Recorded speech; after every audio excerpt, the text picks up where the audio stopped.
Hi everybody and welcome back to Finding Fashion. Today we're joined by Laurel Waldron, who is Vice President at Bin Partners. Hi Laurel, thanks so much for joining us.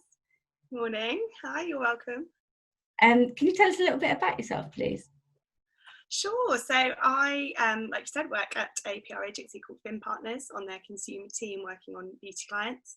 I've been working in PR for about 12 or 13 years now, and I originally studied fashion and lingerie design at uni. For various reasons, I'm obviously not a designer.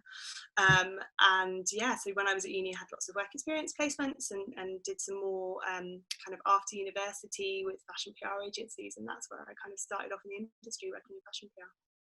So you mentioned there that you did fashion design at uni. How do you think that shaped how you entered the industry?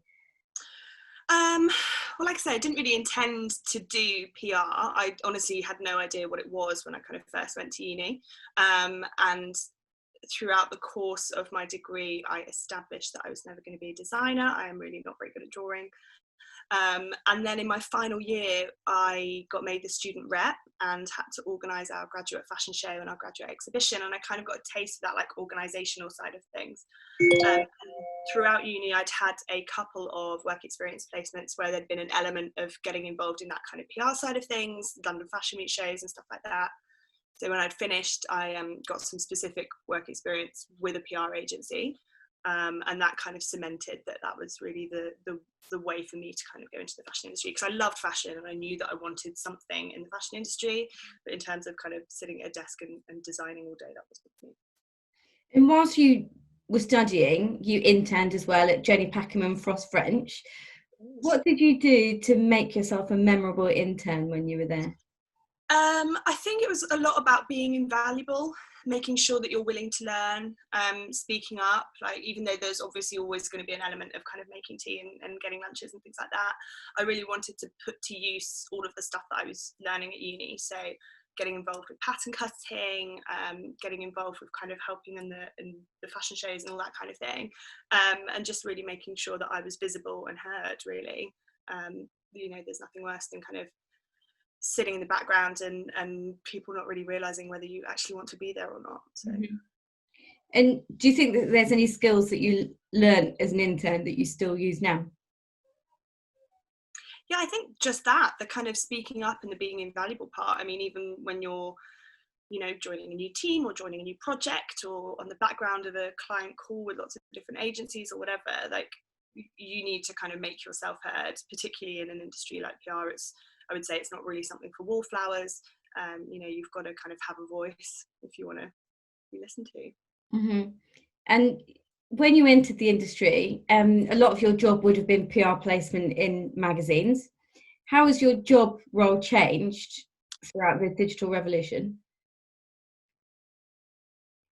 Oh, massively. I mean, even from, say, the admin side of things, like when I first started out, you got a piece of coverage in a magazine, we would cut it out, you would mount it, you would put it in an enormous coverage book, and reception would have like huge books of all the coverage that you flick through. And we'd have to kind of work out the value of it through advertising, page rates, and it was quite like manual and long-winded, whereas now we have cutting services that do all that for us.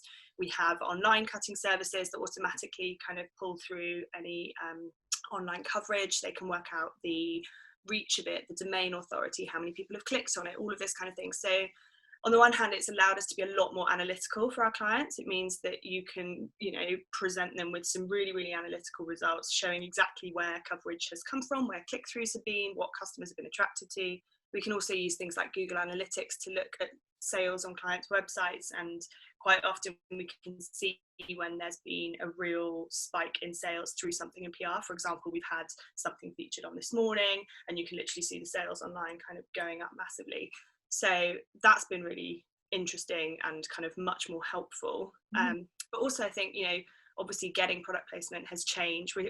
There's still magazines and newspapers and they're still relevant, but obviously a lot of coverage nowadays comes online, and the whole kind of influencer marketing side of things has obviously taken off massively in recent years as well. So I think whatever client we're looking at these days, and whenever we're doing kind of proposals and plans, we always have to make sure that there is an element of digital first and kind of influencer activity that's automatically built into our plans, because it comes as part and parcel now. And throughout your career, you've had stints working as a freelance PR as well. And so many of our students will go on to kind of working in the freelance industries. But as we both know, it's a really super competitive space to be in the market. What advice would you give to someone entering the freelance world? Ooh, definitely know your worth, and stay on top of your finances. I've certainly been screwed over in the past by people who've underpaid me. Also, I think don't worry too much about pigeonholing yourself. I've had a lot of different freelance stints that, you know, aren't necessarily clients or brands that I would have chosen to work on had I been going up. I kind of took it because, you know, it's a job and I needed it at the time. And in hindsight, I think those are the ones that have actually shaped my experience more than some of my full-time roles, because I think they've opened my eyes to being able to work on a massive variation of different brands, different clients, throw me out of my comfort zone a little bit, you know, invited me to work with people that I wouldn't have worked with otherwise. And I think it's given me a much broader and kind of more insightful experience than I would have had if I had just decided to do fashion or just decided to do beauty. The fact that, you know, I've worked on all sorts of things, from independent family run businesses to global brand names on campaigns for the Olympics, means that I've just got a, you know, had a much broader experience. And I think it's something that I do look back on fondly, and it's something that I can still kind of dip into when I need to. Mm-hmm. And so you talked earlier about when you're at uni, you were a student rep and organised your end of season show. Mm-hmm. You also worked at Tommy Hilfiger, organised their the Hilfiger sessions, and you've organised loads of other events as well. What was the most important thing that you've learned about running events throughout your career? One is that just because people RSVP, it does not mean they will show up. Always oversubscribe your guest list, because people drop out. And there's nothing worse than like having a panic on the day and being like, oh my God, there's only 12 people here. So that's very important. But also I think just being methodical and trying to do as much as you can in advance. Really have a time scale to be working to, try and plan as much as you can and get as much organised as far in advance as possible. Avoid like last minute rushes on the day, because when it comes to the day of an event, you never have as much time as you think you're going to, and there is always something last minute, and there is nothing worse than like being held up opening the doors because you couldn't find any blue tack or something really like menial like that, but actually really important because you've got to stick all of the visuals on the walls. It's happened so many times. And I think also just delegating, like you have a team and that is when you need to use it. So make sure that on the day when you're setting up whatever it is, that everyone has their own kind of individual area to own.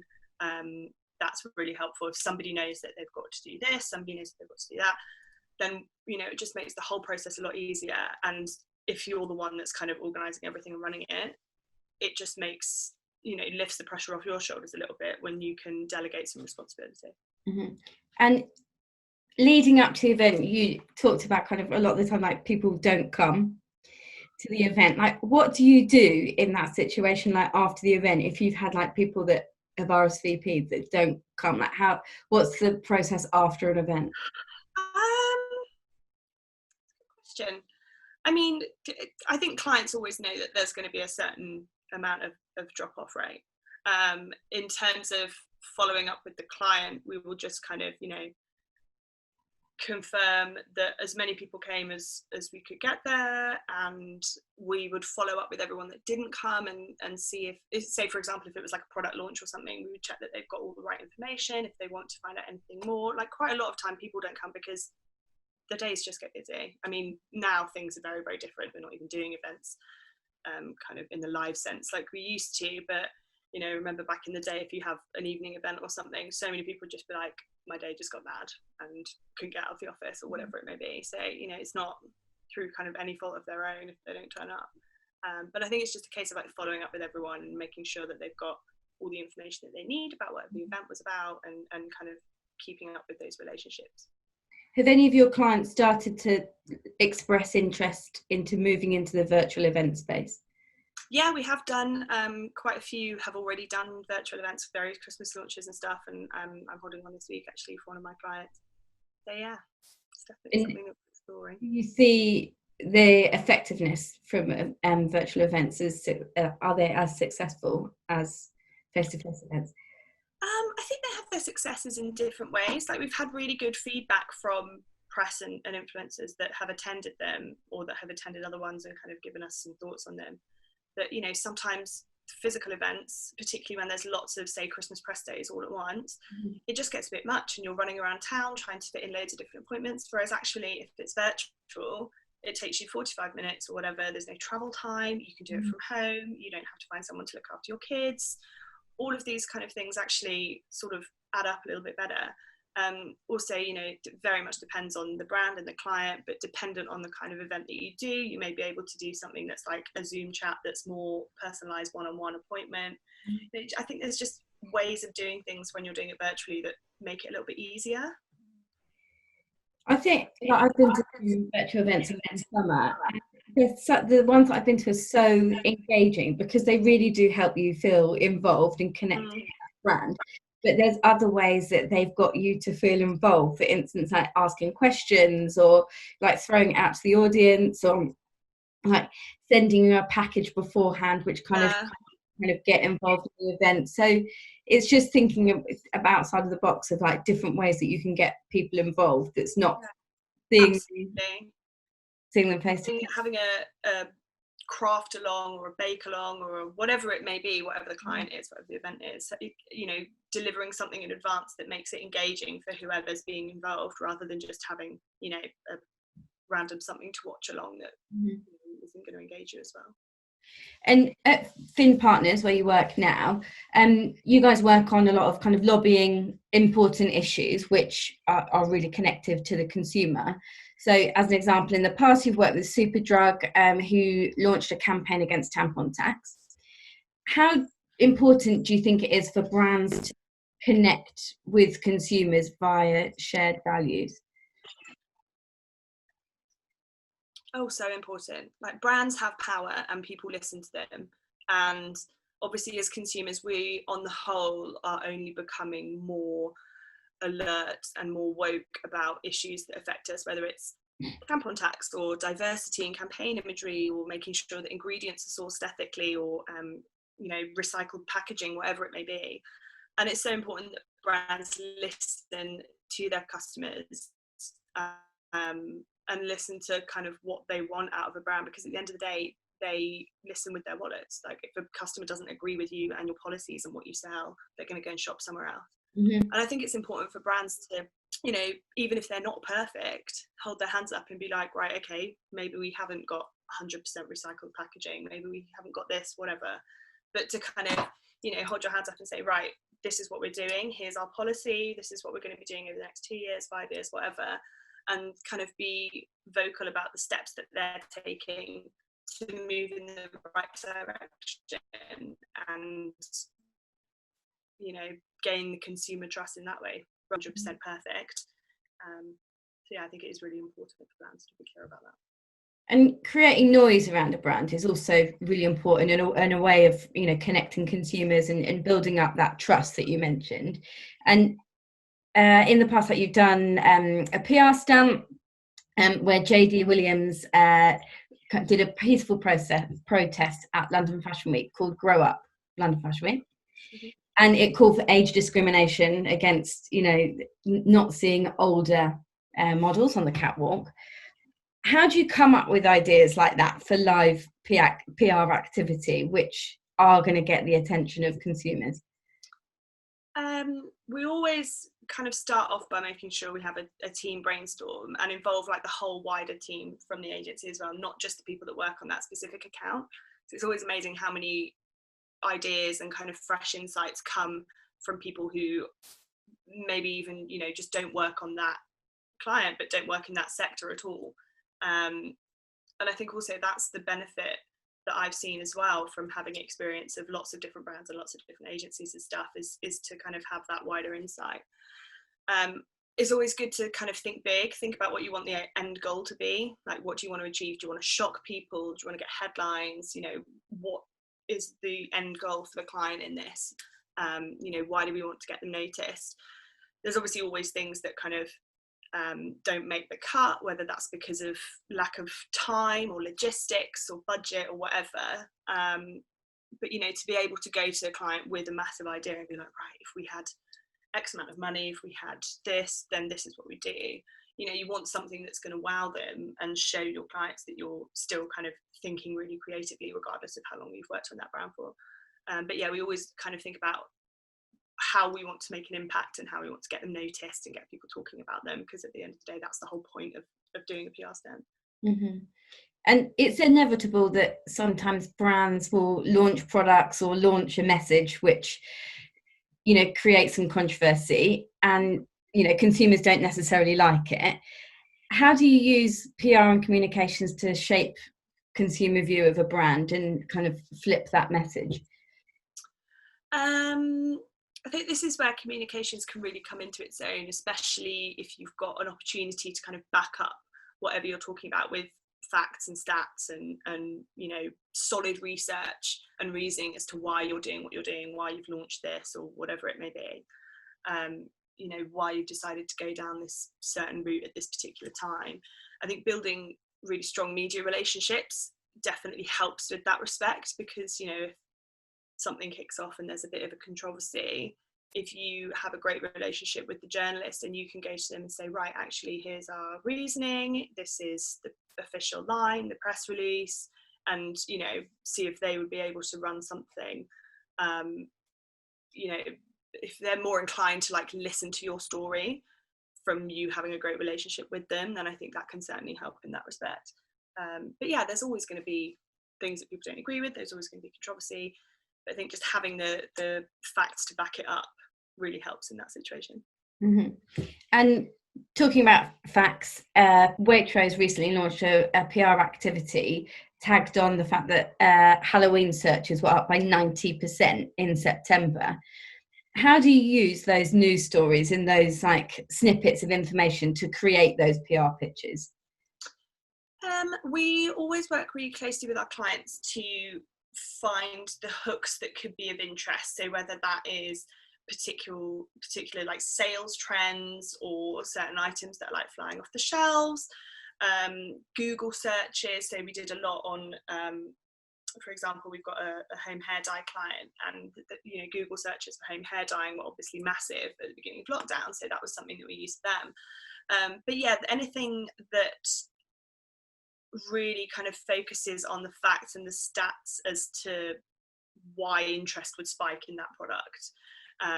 You know, things like ingredients that are affordable dupes of more expensive ones, or something that would make a really attention grabbing story. So yeah, it's all about kind of working really closely with the clients about finding out the data that we can use from those stories.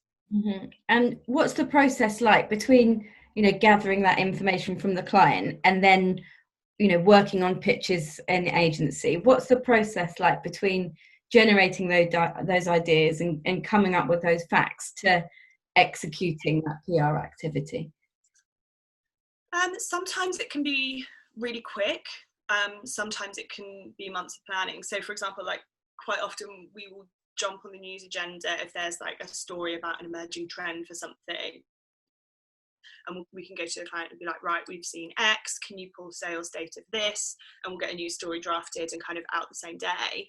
Sometimes it will be a longer term piece, like if we're looking at sales data for a particular product over the course of a year compared to last year or whatever it may be, and that can take like a couple of weeks to find what we need and get things drafted and collate everything. So it really kind of depends on the story, really. I mean, we always work on like annual plans and proposals in advance, so often we'll have stuff confirmed months and months ahead of time in terms of the kind of bigger campaigns and whatever. But for news stories, it's often a lot more kind of short term in terms of the planning. Mm-hmm. And you mentioned earlier about working with influencers, and you know, your job role has changed massively in the digital revolution. One of your clients is a perfume shop, and you recently teamed up with Mark Wright for the Love Perfume Awards. It must be so difficult to pinpoint a celebrity or an influencer who is on brand for your clients, what made him a suitable spokesperson for the purpose? I think the main thing with Mark is that we wanted someone who really suits the personality of the brand, like fun, exciting, a little bit cheeky. You wouldn't ever go with anything that's kind of too serious. That was probably the main kind of driving point in terms of who we were thinking about in that respect. But obviously it varies like from brand to brand, and from campaign to campaign. There's things that we've put in plans with, famous faces or influencers who are completely different end of the spectrum to Mark Wright, for various other kind of clients and projects and things. But yeah, it very much depends on what you're looking for that particular project, I think. And do you ever get feedback from your consumers as well, like who they engage with most? Like, is there any stats there or any kind of insights that you look to find who people are interested in? We use a really good platform at work called Tagger, which is basically this like influencer management platform, where short way of explaining it is that it's got like 4 million celebrities, famous faces, influencers on it, everyone from kind of Joe Blogs with 2,000 followers to Beyonce. And through that you can have a look at people's audience demographics. So it's really handy if we're thinking about working with a particular celebrity or an influencer. We can go onto their profile on Tagger and see the location of their audience, what their key age demographic is, what percentage is male and female, what their engagement rate is, how often people kind of click on their posts, all of this kind of stuff. So we're really quite analytical. Gone are the days of being like, oh, she's pretty, we like her, let's work with her for this. Like, we have to really kind of justify our decisions, and having access to things like that, which help us be really, really analytical with it, are really invaluable actually. Mm-hmm. And it saves a lot of time. Like, there's a lot of manual trawling through Instagram that can happen if you're just kind of like looking for influencers or whatever. Whereas a program like that, you can spend like an hour just putting in what you're looking for. Right, I need them to be UK based, 70% female audience between 25 and 30 or whatever, and it'll come up with names. It's really helpful. And it's so powerful as well, isn't it? Because you think that actually the faces that you have of your brand can be the difference between a customer shopping or not. Absolutely. There's been, I'm sure all of us have seen certain celebrity placements or adverts or campaigns or whatever, where there's someone doing it and you're like, what is the relevance? Did they literally just say that yes to this because of the money? And from the brand's point of view, oh, they're, the latest hot thing, whereas there's absolutely no connection between the brand and the product. Mm-hmm. So yeah, there is a lot of responsibility on your shoulders to kind of find someone that is going to be the right attraction to your audience, that your customers are going to believe in, and that they're going to, that's just it, believe that, they are doing that as an organic thing and not just because you're paying them. Mm-hmm. And moving on to kind of media partnerships, media partnerships are a really successful way of, creating reach for initiative. And recently you worked on the Oxford Street collaboration with ES magazine. What's the process like of creating those media partnerships to create hype around an initiative? Yeah, so that was when I was at 4 a few years ago, and it was part of the Oxford Street Christmas light switch on. We did a partnership with ES. That was like a massive project. It was 4 pages over 4 weeks. They all had different themes. I think there was like fashion, lifestyle, tech and entertainment or something. And it involved a lot of liaison, not just with the team at ES, but with all of the retailer partners and all of the kind of brands on Oxford Street that we were relying on to provide us with the images or the content or whatever. So the other thing with something like that is that obviously magazines have, and particularly when you're doing advertorials, they have like a really hard deadline. Like, you have got to have everything on your page in at this date, otherwise you're screwed.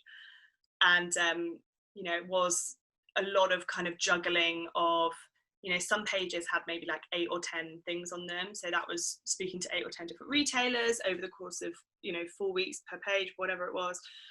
And there was a lot of chasing, a lot of nudging, a lot of liaising with people who hadn't really done anything like this before. So trying to get the right kind of assets from them was tricky at times. But it's just managing the logistics on projects like that, really, and making sure that you're kind of keeping on top of deadlines and chasing people as much as you can without being annoying.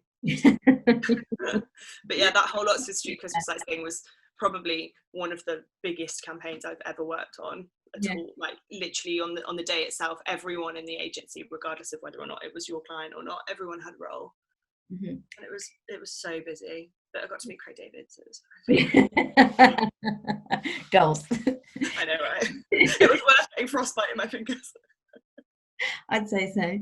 Is there anything that you take forward from that experience that you know, the either in experience or skill set that you can take forward from that you have fed forward into your current project?